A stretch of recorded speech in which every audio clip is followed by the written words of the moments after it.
Si vous voulez vraiment trouver dans votre vie un équilibre entre se sentir bien de manière vraiment stable, se sentir confortable, je dirais dans le lâcher prise, de laisser la vie passer à travers nous, la solution pour être vraiment heureux et se sentir bien, rempli, riche, lui va vivre un moment formidable. Et la vie, elle est comme ça en fait. Si tu veux être heureux, si tu veux être en paix, si tu veux pouvoir vraiment être enfin en paix, t'accepter, t'aimer, etc. Bref. Ah ouais, petit connard.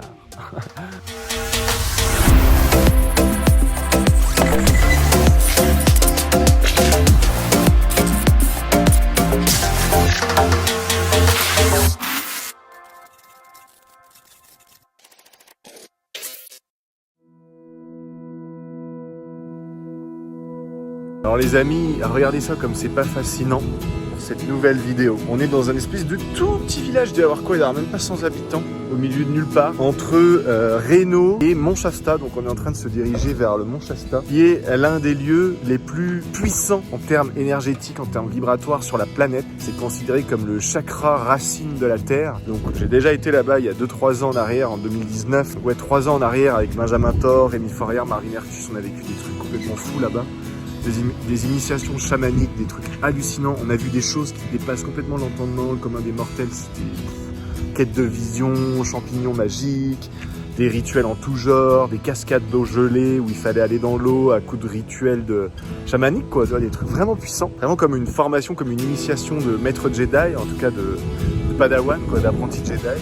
Et je suis super content de retourner là-bas, voilà. Donc c'est que des endroits magnifiques au milieu des forêts, entre deux incendies, parce que c'est vrai que la Californie en ce moment c'est carrément en feu, quoi, c'est peu de le dire. Courage d'ailleurs à toutes ces belles personnes qui sont en train de perdre leur maison, je sais ce que c'est, je suis bien passé pour le savoir. Voilà, donc bon, on va se retrouver un peu plus tard, mais c'est vraiment sympa, ça donnerait presque envie de serrer l'été, de louer une petite maison d'hôte, ou une petite rue, et voilà, super cool.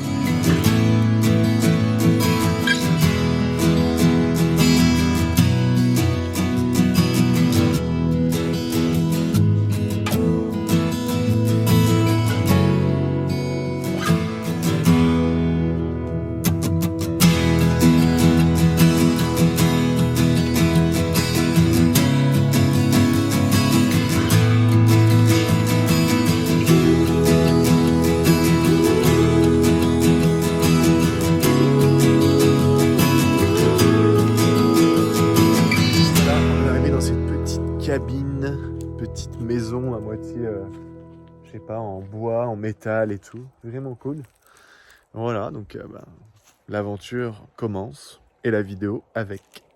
Les amis, bienvenue dans cette nouvelle vidéo. Voilà, donc je viens de me garer ici à Mont Shasta, dans cet endroit absolument extraordinaire au lac Siskiyou, si je dis pas de bêtises, bref. Et voilà, donc j'aurais bien voulu vous faire une vidéo au pied du Mont Shasta, mais il se trouve qu'avec tous les feux qu'il y a en ce moment en Californie, littéralement la Californie est en feu, eh bien je n'ai pas pu aller au Mont Shasta tout simplement parce que le mont est fermé. Comme bien d'autres endroits ici, des cascades, des lacs, etc. Bon bref, c'est comme ça, c'est la vie. Dans cette vidéo, que j'aurais pu appeler d'ailleurs « Comment être en paix », comment être profondément en paix, comment arrêter de se prendre la tête, comment arrêter d'avoir plein de pensées parasites, comment arrêter d'être victime de soi-même, victime des autres, etc. Ou alors comment être heureux, comment trouver la sérénité intérieure, le bonheur, etc. Bref, et ben dans cette vidéo, qui est d'ailleurs la dernière vidéo que je tourne ici aux États-Unis, les prochaines vidéos que vous allez voir, ce sera en France, puis normalement en Espagne. Voilà, il est temps de rentrer en France. Bien évidemment, sur la chaîne, il y a un décalage parce que je tourne mes vidéos un petit peu en avance. Bref. Donc, la première chose que j'ai envie de vous dire ici dans cette dernière vidéo Made in US, c'est que si vous voulez vraiment trouver dans votre vie un équilibre entre se sentir bien de manière vraiment stable, vraiment se sentir bien en fait, tout simplement, se sentir confortable, non pas en tant que dans l'illusion qu'on est au contrôle de tout ce qui va nous arriver, de tout ce qui nous arrive ou de tout ce qui nous est arrivé, mais je dirais dans le lâcher prise, de laisser la vie passer à travers nous pour simplement s'asseoir en tant que passager. J'avais déjà fait une vidéo où je parlais de ça. S'asseoir en tant que passager, en tant que témoin conscient, témoin observateur. Cartolé parle d'observer l'observateur. Voilà, c'est des étiquettes, ne vous arrêtez pas là-dessus. Mais en gros, d'arriver au point où on ne cherche plus en fait à essayer de manipuler la vie, de la tordre à notre avantage, de mettre du blanc là où on veut pas que ce soit noir, c'est-à-dire là où on veut pas regarder, que là ça nous fait peur, là ça nous rend triste, là ça nous donne de la colère, etc. En gros, rechercher le plaisir, éviter la douleur, quoi. Et là on peut vraiment parler de la dualité, et on peut vraiment parler en fait du piège qu'on se tend à nous-mêmes finalement, que personne d'autre que nous tendons à nous-mêmes, mais c'est de vouloir tout le temps être en haut, dans des moments d'euphorie, d'intensité, d'extase qu'on a toutes et tous connus, certains pour quelques heures, d'autres pour quelques jours, d'autres pour des semaines, voire des mois. Et quand on retombe un peu cette espèce de petit nuage, qu'on cherche un peu toutes et tous, je crois, inconsciemment, vous savez, cet état de waouh, je me sens trop bien, et ça y est, et, tous mes problèmes ont disparu, toutes mes peurs ont disparu, je me sens, ça y est, tu vois, comme Superman. Eh ben, je crois que la solution pour être vraiment heureux et se sentir bien, rempli, riche, intérieurement avant tout, évidemment, mais si on se sent riche intérieurement, qu'est-ce qui se passe à l'extérieur? On devient riche aussi. Et d'ailleurs, c'est aussi de comprendre qu'il n'y a pas de distinction à faire entre l'intérieur et l'extérieur au final. Donc, c'est assez compliqué et à la fois très simple à comprendre, parce que tout ce qui est simple en polarité est compliqué. C'est d'arrêter de chercher en fait à essayer de sauver le monde, d'arrêter de chercher à être tout le temps bien, d'arrêter de vouloir en fait essayer de faire rentrer la cheville ronde dans le trou carré, clin d'œil à Katie, où en fait, tout simplement, on va se rendre compte que la vie, c'est une succession de hauts et de bas. C'est comme ça, c'est factuel. Trouve-moi une personne, y compris des maîtres spirituels, machin truc bidule, qui n'ont pas des hauts et des bas. Voilà, même si chacun les vit différemment. Pourquoi? Parce que la vie, en fait, c'est comme les montagnes russes. Quand tu vas dans un parc d'attractions, dans les montagnes russes, de temps en temps, t'es en train de monter. Ah, c'est cool, c'est reposant, je peux apprécier le paysage, ça fait pas peur, ok. Puis d'un coup, quand là, ça commence à repartir en bas, oh putain, oh là là, je veux pas regarder. Sauf que, quand tu vas dans un parc d'attractions, est-ce que tu vas dans un parc d'attractions seulement parce que tu sais que ça va aller tout le temps en haut, ou au contraire parce que tu sais que ça va aller de temps en temps en bas, et que c'est finalement ces moments qui, certes, sont les moments les plus effrayants, mais sont aussi les moments les plus jouissifs, les plus vivants, les plus profonds, les plus transcendants, etc., les plus marquants de cette expérience. Et la vie, en fait, je crois que tout simplement, pour résumer cette vidéo, qui sera une vidéo courte en définitive, parce que c'est quelque chose qu'en fait, on sait toutes et tous déjà, c'est que la vie, faut la comparer vraiment aux montagnes russes. Alors, l'idée, c'est pas d'avoir des gros pics en haut, c'est-à-dire, je me sens super bien, je suis dans un état d'extase, waouh, et tout. Pour ensuite, parce que si on va en haut, plus on va aller en haut, plus derrière, c'est logique, c'est normal, et on va être en bas, et on va se sentir pas bien, on va se sentir down, on va se sentir en bas, quoi, on va se sentir mal, on va se sentir pas frais, déprimé, pas beau, etc. Bref. L'idée, c'est de comprendre que, donc, la vie, oui, c'est les montagnes russes, mais ces montagnes russes, on n'a pas le contrôle dessus parce qu'elles existent et on est en plein dedans, ça s'appelle la vie, donc il n'y a pas moyen de tordre la vie, d'arranger la vie à notre manière pour que tout se passe tout le temps comme on l'entend. Dans ce sens-là, on n'est pas au contrôle, mais on peut, je pense, dans une mesure très moindre, mais quand même qui a son importance, non pas contrôler, mais je vais prendre la métaphore du surf. Un surfeur, et je peux te dire que moi, je croyais que le surf, c'était un truc un peu, voilà, t'attends qu'il y ait une vague, tu te mets debout et voilà. Mais en fait, quand tu vas dans des vagues qui font 5-6 mètres, et que t'es un débutant et que tu te fais exploser sous l'eau et tout ça, tu vois à côté des mecs vraiment chevronnés qui surfent la vague et tout, machin, et qui ressortent des fois avec leur planche pétée en 2 ou en 3, tu te dis, ah ouais, en fait, le surf, waouh. Je vais prendre cette métaphore parce que un surfeur, il n'a pas le contrôle sur l'océan, sur les vagues, sur le courant, sur le vent, etc. C'est-à-dire qu'un surfeur, il est là, il est comme toi et moi, il est témoin conscient de son existence, il est témoin conscient de la prochaine vague qui va arriver. Et quand la prochaine vague lui arrive dessus, il a 2 options. Il en a pas 3, ni 4, ni 5, ni 10. Il en a que 2. En fait, il en a une première qu'on cherche un peu toutes et tous inconsciemment à avoir. C'est normal, c'est naturel, c'est humain. C'est de réussir à prendre la vague et de surfer dessus, de tenir bien en place sur notre planche, et du coup là on s'éclate et c'est fun. Et l'option 2, c'est de pas réussir à prendre la vague, ou alors de la prendre qu'à moitié, ou à un quart, ou à je ne sais quoi, et à un moment donné tu tombes, et le résultat est le même, tu te fais aspirer sous l'eau, et là, c'est pas confortable, panique, des fois tu peux rester bloqué, faut le savoir, plus d'1 minute sous l'eau, tu sais même pas où est le haut, le dessous, la gauche, la droite, t'es complètement à l'envers, enfin, t'as aucun contrôle sur l'océan, tu vois, quand t'as des tonnes d'eau qui te tombent dessus d'un coup, comme ça. Donc voilà, donc, même un surfeur pro, il se prend des accidents, il y a des accidents mortels, même chez les surfeurs pros, et là je prends l'analogie du surf, mais on peut parler de tout, d'escalade, de la boxe, de voilà, bon. La différence, c'est qu'un pro, il sait qu'il n'a pas le contrôle, dans cet exemple du surf, sur l'océan. Par contre, il a, dans une moindre mesure, la capacité de, lui, s'adapter à l'océan. Donc, de s'entraîner, de comprendre l'océan, de comprendre que c'est pas juste une position sur la planche de surf, mais qu'il s'agit de toute une lecture de l'océan, enfin bref, de comprendre le vent, etc., la direction des oiseaux, de j'en sais rien, de plein de trucs comme ça. Et donc, on peut pas lutter contre ces montagnes russes, parce qu'elles sont là, c'est la vie, encore une fois, c'est la vie. La solution à la vie, c'est de la vivre, c'est tout. La solution au problème, c'est de les traverser. La solution au moment extraordinaire, c'est de les traverser. Voilà, pareil. Mais étrangement, on n'a aucun problème à se laisser emporter par le vent, le flot de la vie, lorsque la vie nous présente des pièces de théâtre. Parce que la vie, c'est ça en fait, c'est que des pièces de théâtre qui se présentent autour de nous. Et là encore, l'intérieur et l'extérieur n'existe pas au final. Souvent dans les textes un peu spirituels, développement personnel et tout, on parle d'intérieur-extérieur, mais en réalité, il n'y a pas d'intérieur et d'extérieur. C'est les deux en même temps. Il y a ni l'un ni l'autre en fait. C'est vraiment les deux en même temps. Et ben, l'idée, c'est de simplement réaliser que tu ne peux pas donc changer le parc d'attractions ou le processus d'attraction des montagnes russes. Voilà. Par contre, tu peux t'adapter à ce parcours. Tout simplement. Voilà, cette attraction, je sais pas quoi dire de plus, je sais pas comment mettre de meilleurs mots là-dessus, parce que finalement mettre des mots c'est aussi fermer, figer les choses, mais bref, l'idée c'est simplement de se laisser emporter. Et quand tu regardes dans un manège, plus tu es en résistance, plus ça va pas être bien agréable, plus tu as envie de vomir, plus ça va être, plus tu vas résister, plus tu vas avoir peur, plus tu vas avoir peur, plus tu vas résister. Et en fait, c'est un cercle sans fin. Et celui qui est là, qui, comme un enfant, tu vois, qui se laisse complètement aller, qui en a rien à faire et tout, lui, il va passer un moment extraordinaire. Et c'est la même chose dans tout. Moi, je le vois dans les retraites auxquelles j'ai pu assister ou que j'ai pu organiser. Quand tu prends, par exemple, des breuvages chamaniques, des plantes un peu, spirituelles, magiques et tout, les gens qui passent un sale quart d'heure, et il y en a, c'est parce qu'en fait, ils n'arrivent pas à lâcher prise, ils n'arrivent pas à se dire, bon, ok, j'ai plus le contrôle, j'ai pas le contrôle, il faut juste que je me laisse aller dans ce tourbillon de la vie, dans ce grand parc d'attractions, dans ces montagnes russes. Et celui qui, allez, vas-y, foutu pour foutu, je lâche les mains, et puis limite, j'enlève ma ceinture, lui, il va vivre un moment formidable. Et la vie, elle est comme ça, en fait. Si tu veux être heureux, si tu veux être en paix, si tu veux être à l'aise, si tu veux être aligné, si tu veux être dans un sentiment d'accomplissement ou quoi, il faut que tu acceptes que il y a des moments qui sont perçus comme étant extraordinaires, vécus comme étant waouh et tout.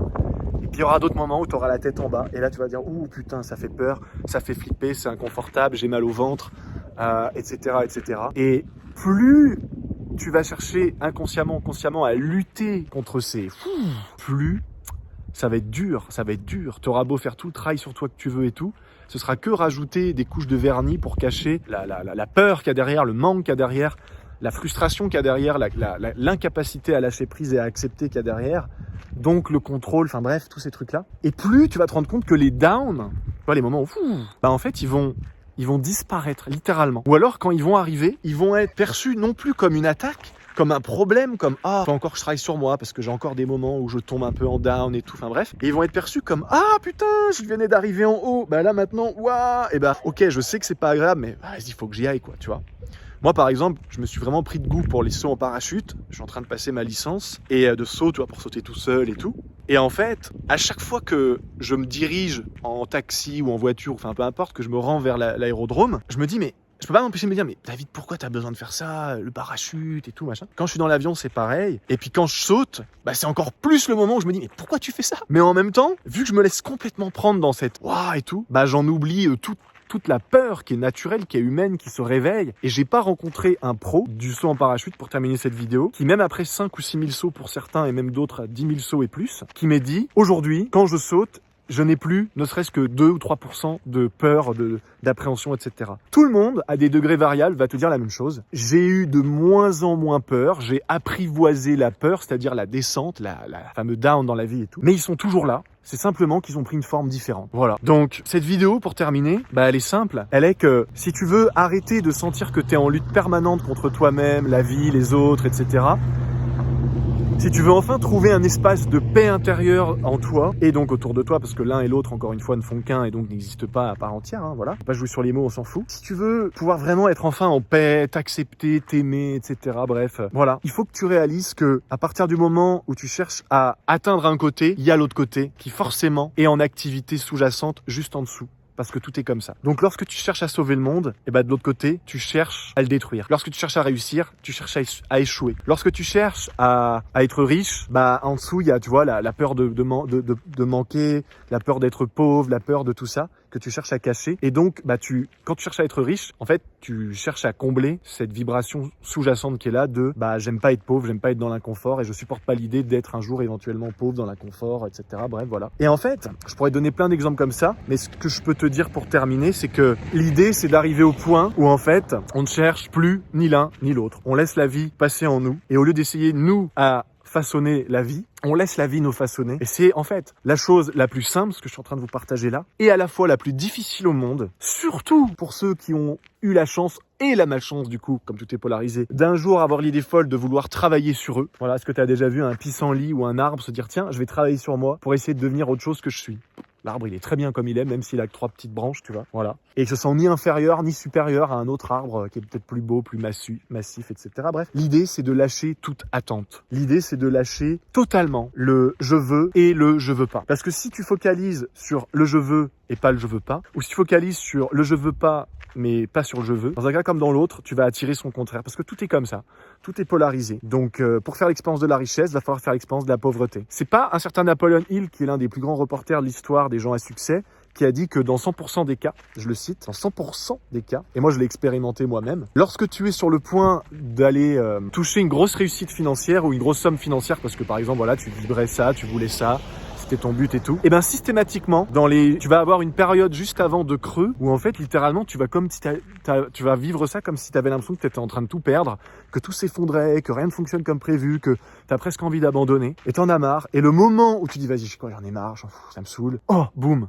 là d'un coup, ben, je le cite encore une fois, quand l'argent va tomber comme ça du ciel, littéralement, vous vous demanderez où est-ce que était ce même argent dans les périodes de vache maigre, quand vous allez vous rendre compte que ça vous tombe dessus, que c'était aussi simple. Donc dès qu'on veut un truc, on est obligé de passer par vivre son contraire. Donc si on veut arrêter de vivre des merdes, des trucs qui nous font chier, voilà tout ça, eh ben il faut arrêter de chercher le contraire de ce qu'on veut pas, ou le contraire de ce qu'on veut, tu vois, ou voilà, chercher à éviter le contraire de ce qu'on veut. Voilà, par exemple, enfin bref, tu auras le même problème. Ce que je veux dire, c'est que tu auras le même problème si tu dis je veux être riche que je veux jamais être pauvre. Voilà, c'est tout. Donc l'idée, c'est d'être entre les deux, d'être neutre, et vraiment de faire confiance à la vie, de lâcher prise, d'accepter que la vie c'est autant en haut qu'en bas, et qu'en fait c'est surtout quand on est en bas finalement qu'on s'éclate le plus, même si c'est difficile aujourd'hui pour un humain d'assumer que c'est dans les pires moments qu'on a vécu qu'en fait c'est là où en fait on en a pris le plus plein la vue, que c'était extraordinaire, fascinant, truc de ouf, que les moments qui nous ont le plus challengé finalement sont les moments qui vont rester avec nous sur notre lit de mort, et les moments où finalement tout était facile et on claquait des doigts et boum, ça venait comme ça. Franchement, moi j'ai beaucoup de moments où j'ai claqué des doigts et les choses sont arrivées comme ça par miracle, mais je les oublie ces moments, ils me marquent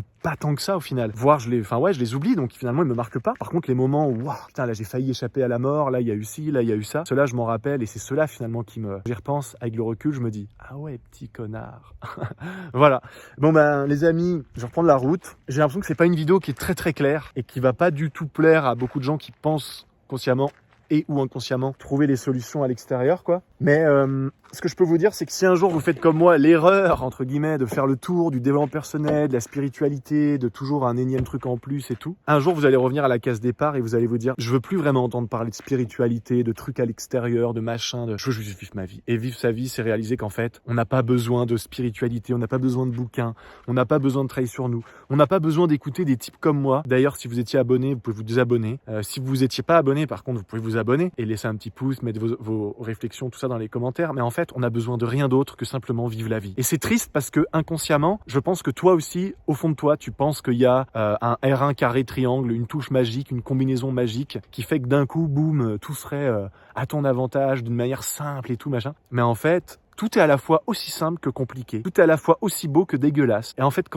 c'est réussir à littéralement arrêter d'être dans un jugement inconscient tout le temps de ça c'est confortable, ça l'est pas, ça c'est chaud, ça c'est froid. Juste, voilà, c'est comme ça, point. Mais je sais que c'est très compliqué. C'est vraiment 5 minutes pour apprendre, toute une vie pour maîtriser. Et d'ailleurs, j'ai même pas de recette magique à vous donner parce que je la connais pas moi-même. Je pense qu'il y en a pas d'ailleurs. Et simplement, je pense que la seule vraie recette finalement, c'est de considérer qu'il y en a pas. Et juste de laisser le gâteau qu'est la vie nous amener ce qui est bon à manger pour nous à l'instant T. Voilà, c'est tout. Je m'arrête là. Je vous dis à bientôt. C'était David Bertrand pour la dernière vidéo de la chaîne YouTube Les Associés des Alchimistes, puisqu'il n'y a même plus besoin de faire des vidéos. Voilà. D'ailleurs, c'était même pas David Bertrand, c'était comme vous pouvez le voir, David Junior. Voilà, j'ai eu une envie, je sais pas pourquoi, de me raser à blanc, ce qui arrive une fois par an. Je pense que tu t'en contrefous, au même titre que je m'en contrefous probablement si t'as été te faire couper les cheveux la semaine dernière. Voilà. Sur ces belles paroles, à bientôt. Prends soin de toi. Bye bye.